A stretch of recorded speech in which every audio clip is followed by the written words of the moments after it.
I'm glad you were able to make it, and we just want to have like a chat just to sensitize, the audience about betting, because I know that bettors just have the idea that they can always win per time. They just keep trying to bet with whatever amount they can, and in the hopes that they will definitely win because they hear stories here and there from their friends. Hey, I want 2 million, I want 500K, yeah. And they just go all in without taking account of the downside as well. And we want to try to sensitize the audience to know when to stop, how to stop, and understand that that is one of the reasons Gamble Alert was set up in the first place. So it would be nice for you to tell us a bit about Gamble Alert and what you do for bettors. Okay. Thank you very much, Temitope. Sorry, Temitayo, right? Yeah. I said your name. Okay, so Gamble Alert is an NGO that fosters responsible gambling.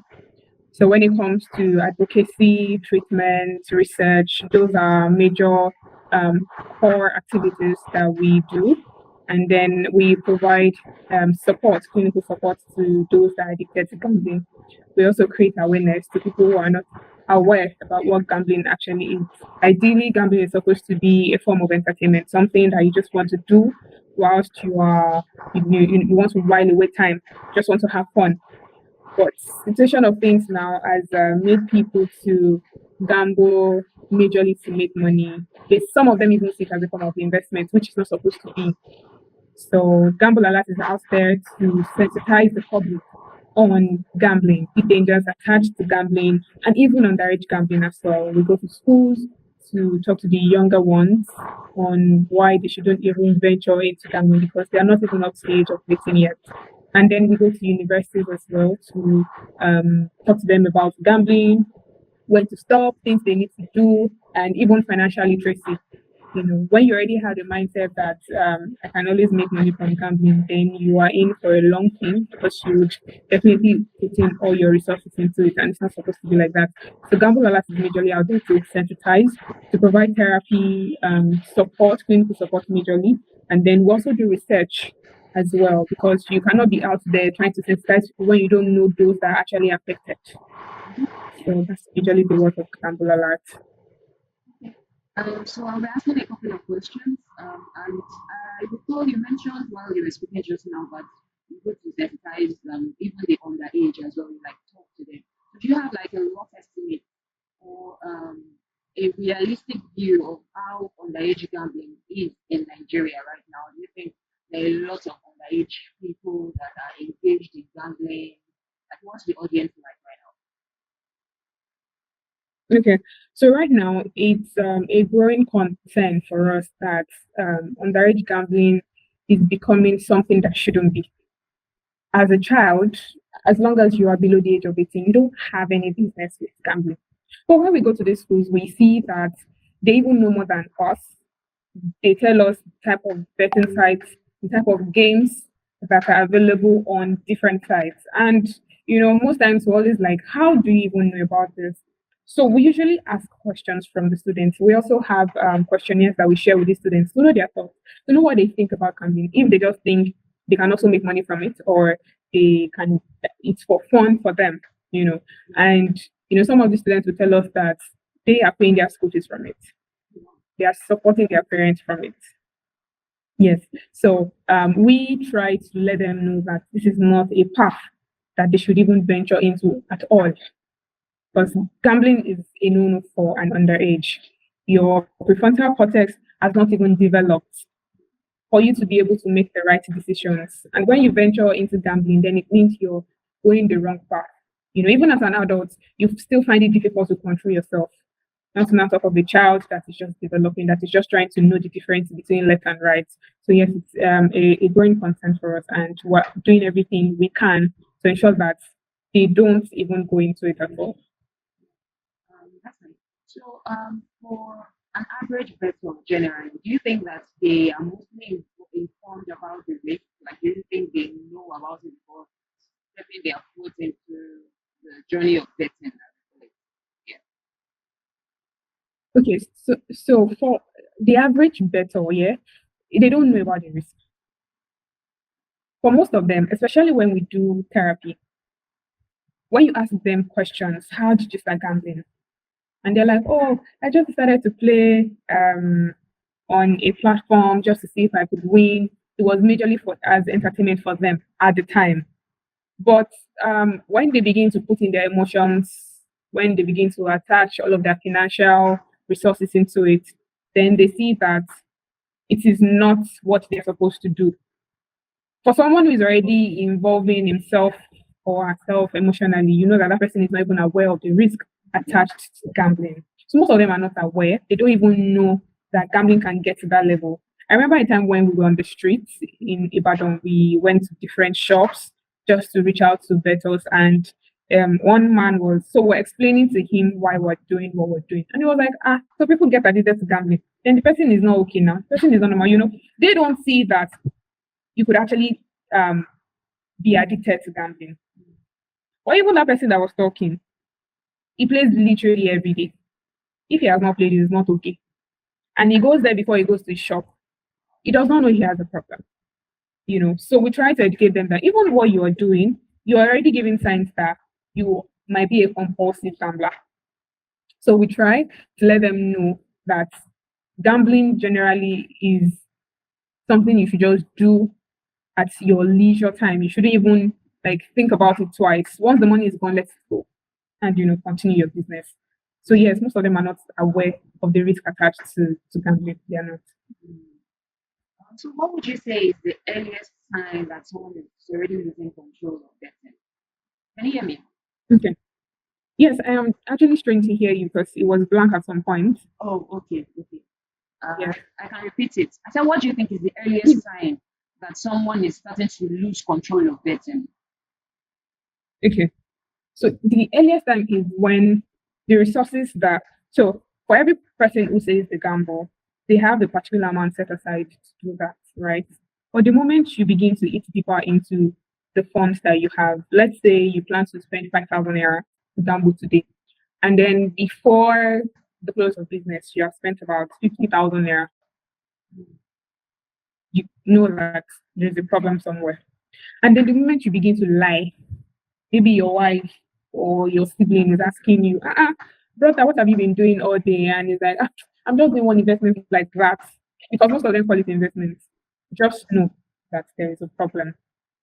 So these are signs that we need to look out for from people. The money you're supposed to keep for yourself or for your loved ones or for your family, you're already spending it. And then you are emotionally attached to the games that you're playing. You're at work, you're not able to focus because you already stayed against Arsenal and Liverpool, Arsenal to win, and then you are not balanced. Your blood is hot. Just know that there is a problem. So these are some of the signs that you need to look out for from people. Early signs, because there are other signs that after a long period of time, you also tend to see that this person is having suicidal ideation. The person is saying, oh, I am depressed. I'm not able to mingle with people like I used to. Their hobbies, they no longer participate in it, and then they become secluded in the house. Just know that there is a problem. You need to begin to ask questions. What's going on? Are you good? Do you need to see a therapist? And so most of them are always in denial, really. Even when they come for therapy, they'll still tell you, I'm not addicted to gambling. Whereas all of the signs are there. So those are some of the signs that you need to look out for early detection. So with your time of interacting with bettors, do you think that chasing losses is like the major problem with gamblers? Okay, yes. Chasing losses is like the major problem. So one of the questions we ask in DSM-5 when we do triage is, do you chase your losses? And I don't think anybody has ever said no in that question since we started doing triage. Everyone is trying to chase their losses. You lose money today, you are going back because you feel you can win that money back. That's you chasing your losses. And that's not how it works. A lot of them think that they can maneuver the system. There was a time we went to a school, Federal Polytechnic Hilaro.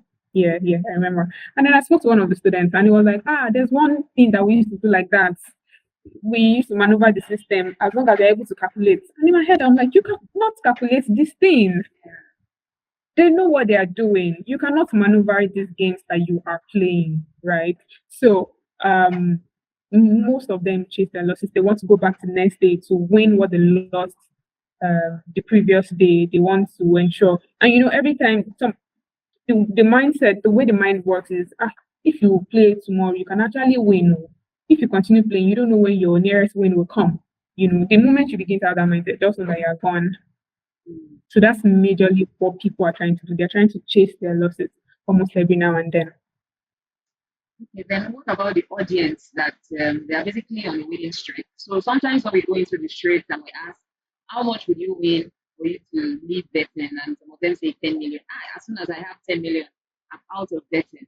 As soon as I have so amount, I'll stop betting. Do you think that they can actually keep to So people who are on a winning streak, it is difficult for you to tell whether they are a compulsive gambler or an addicted gambler.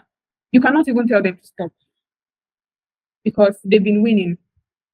And then they tell, I won yesterday, I won 2 days ago, I won last week, I also win tomorrow.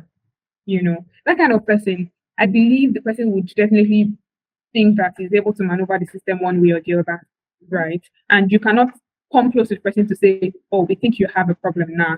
They will not even listen because they are on a winning streak. It is the moment they begin to lose. That is even when most of them now come to tell you, I think I have a problem. Because they keep losing. And they don't know that gambling or gaming is a game of chance, it's a game of luck.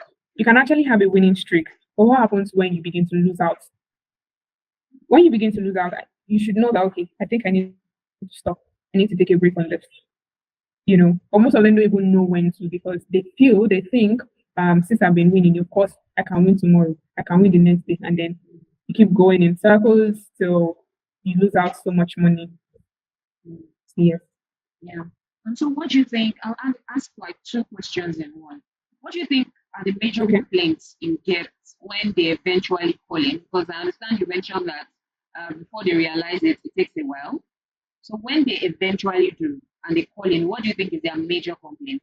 And also, do you think that these betting sites really have their best interest in heart? Like, do they have the betters' interest in heart, or they just want to make their own money without caring? Yeah. Okay. I'm not sure I get or I got the first question that you asked. Please, can you repeat that? Okay, yeah, I said that the bettors, like people, like you mentioned before, that it takes a while before they realize they are addicted. But when they eventually like reach out to gamble alert, what's that major thing that they always complain about? Is it about the betting sites cheating them? Is it because they are actual addicts and they're trying to find a way, or is it because their accounts were blocked or something? What's that prevalent thing that they always call in to complain about? Okay. So for everyone that has called in to complain or to say, I think I have a problem, an addiction problem, they take their time. So it's not like immediately they begin to lose out on money and then they call. No, they try to also monitor their behaviors. Some of them, not all anyway, some of them try to monitor their behavior and see if there's actually a problem. And then when they call in, they're like, I have lost so much money into gambling. First complaint is always about their financial aspects, their situation. They're always, saying, I've lost so much money, gambling has taken so much from me, I no longer have time for my family, I no longer do things that I used to do. So that's why we also ask them, your family members, are they aware that you gamble? Because when things like this happens, especially for those that are married and they have to do their duties as husbands, as wives, and then you're no longer able to do that, of course your wife will be wondering, what's going on? Why are you not fulfilling your duties like you used to? And then if now the loved one is affected, that alone is enough for them to say, okay, I think there's a problem now. Let me reach out to people that can help me. So first, the financial situation is there, not being able to fulfill their duties as a family man or woman, or even to their younger ones, or even in their business. So majorly they have financial issues. And then their mental state. it's not as active. For someone who is a business person who goes to the shop literally every day, calculates and tries to ensure that he gets customer, all of a sudden he has regressed and is not able to, do his business like he should. He begins to think about it. Oh, gambling has taken so much from me. It's affecting me financially, it is affecting me mentally because most of them are not anxious, especially when they borrow money. Most of them are always borrowing money. So they are running away from their creditors. They are trying to see how they can clear their bills and, it affects everything about them. Their mental state is affected, financial situations is there, it's affecting their loved ones as well. So those are the things that will make them come. Like that's most of the things they say when they reach out to us. And then moving to your next question about if the betting platforms, the operators, if they actually care about players. So when I joined Gamble Alert, it was very bad. Players are not protected. They were not protected at that time. The major concerns for operators is just let's make our money, just want to make money. I mean, you won't blame them as well. They have tax to pay, they have so many things to settle, they have to get their license and all of that. But that's not an excuse to them not catering for their players. These are your customers. You should have them at heart. No matter what is going on, you should be able to care for your player. And that is why you have responsible gaming. Before now, they used to have the self-exclusion tool on their platform, but it wasn't doing the work it should. But now, at least I've seen most of these operators do so much, they ensure that the self-exclusion tool is working as it should.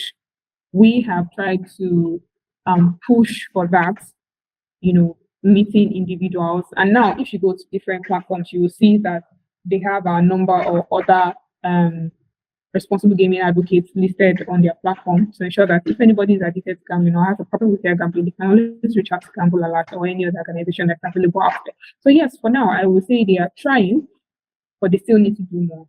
I believe they will also get there. We'll also get there with them because they can't do it without us trying. So yes, they're trying. Thank you.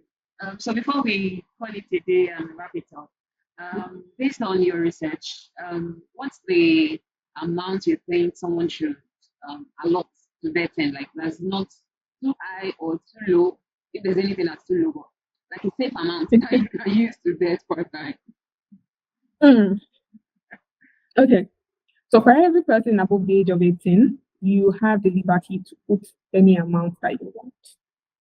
So there are two types of players. We have the low risk players and the high risk players. For low risk player, somebody can just wake up one morning and say, "Oh, I have this 2,000 naira I'm not using. Let me just put it there. I have this 50,000 naira I'm not using. Let me just put it there."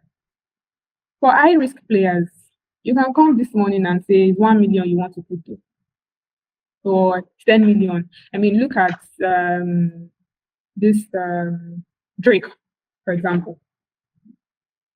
During the last FIFA World Cup, I guess, he staked about 15 million naira.